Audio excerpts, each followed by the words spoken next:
Hey y'all, it's Hope at Crafty Hope, and here I am with another art journal. This is another one of my 100-day projects, and for this one I was supposed to use a napkin. I have all kinds of napkins collected. I have napkins people have sent me that I never seem to work into my art journal because, well, I have a hard time with it. So this has been one of my more successful attempts, though I wouldn't say it's a big win in that category. But we're going to roll with it, and I'm going to start by telling you that I am working in an old Bobbsey Twins book that I got from the library for free on one of their free shelves. And I'm going to go ahead and start collaging just, I don't know, stuff in. This is a piece of scrapbook paper that I think I'd used for something else and was still sitting on my desk, so I grabbed that along with some other stuff. And I'm going to cut out some of the collaging because y'all don't need to see this. I'm just using a new glue stick and kind of smoothing everything down. So, but this is how I like to start a lot of my art journaling processes, is to get something going on in the background. It's a great way to start, and not be so afraid of that blank page. So here's the napkin that I picked out. It's not normally something I would have picked. It's not like the napkins I bought. This is one that somebody sent me.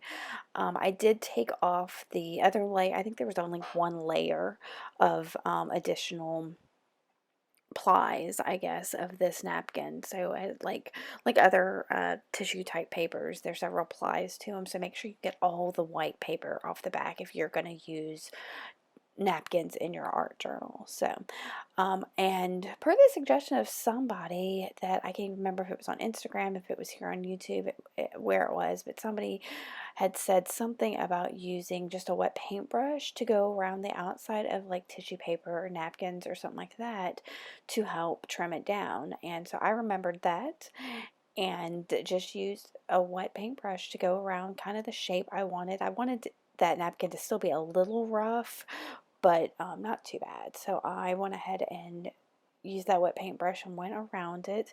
And then I grabbed a couple sprays. I've got a, let's see, I've got a homemade alcohol ink spray in just brown. And then I've got a Tim Holtz Distress ink spray and probably tea dye, and then a Lindy's spray in some kind of coppery brown.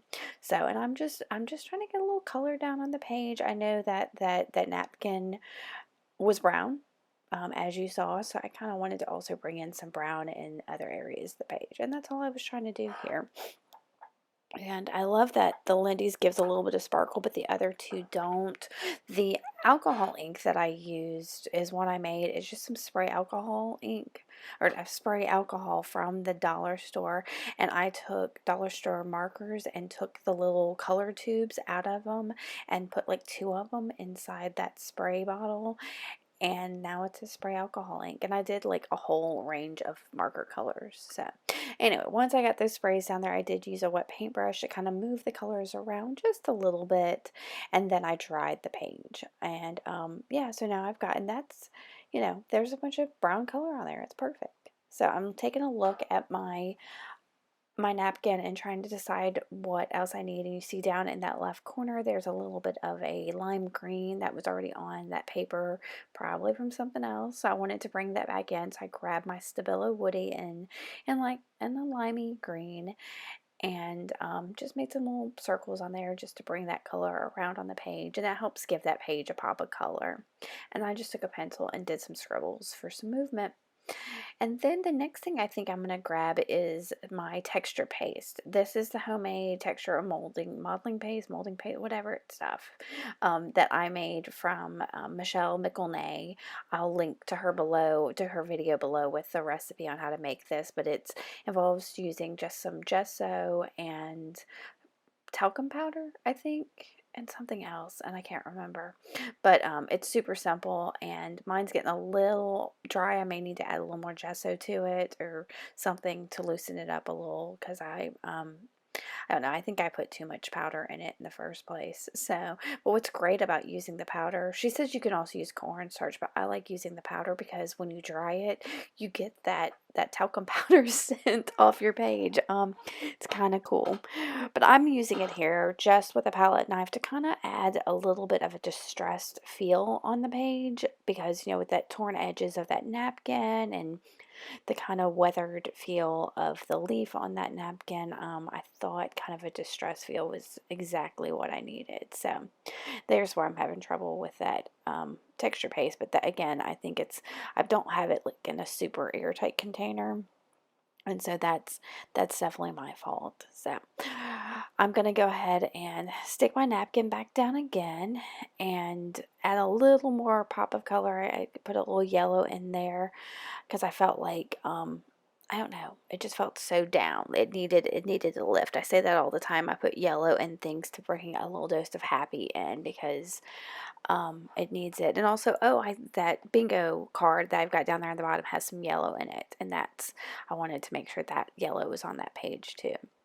So what I'm using here is a Liquitex fluid medium, and it's matte, to put the napkin down. Now, anytime I put a tissue paper or napkin down, this is what I use because it helps any of the white areas or whatever kind of disappear into the page, and it just makes it more cohesive on the page. And that fluid medium kind of helps to make sure that you're not using anything too heavy on such a light material, I guess is the best way to put that, because napkins and tissue and all of that are so lightweight and thin that you kind of want something thin to put on it.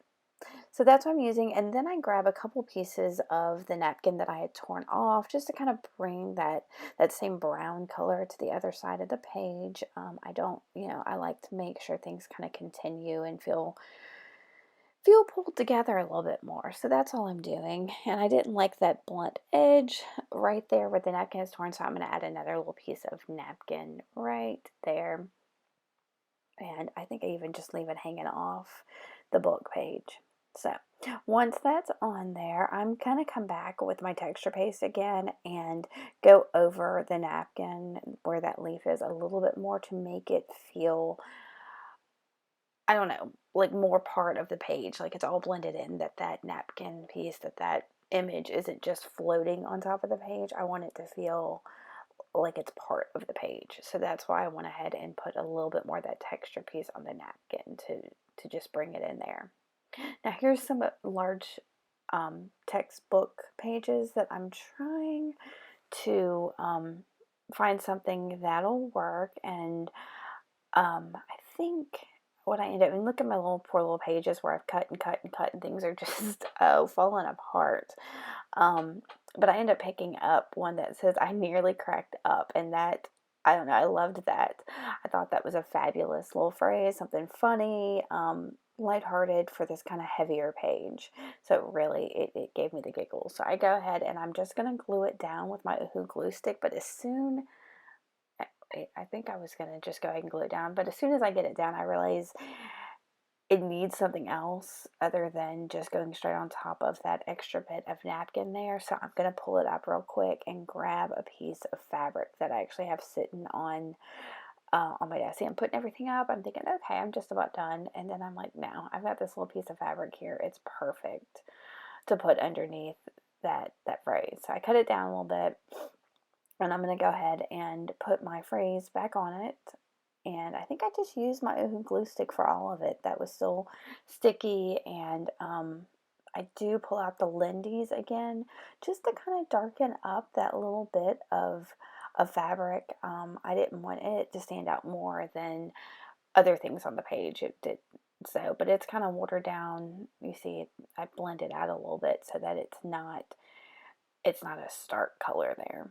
So, and then I trim it down, and I'm going to glue that down, and I think I add a little bit more color with my Stabilo Woodies, and that's going to be it for this page, guys. Like I said, I have trouble with napkins usually, but this one, it's not great, but it's a little more cohesive and in there. So let me know if you have any questions. If I didn't cover anything, I will have a link to some of the products I use. I've signed up for the Amazon affiliates program, so if you click on any of the things on Amazon, I might receive compensation for it, or if you buy some of those. So click away, guys. All right, I thank you for watching. Make sure to give me a thumbs up and subscribe. All right, guys, bye.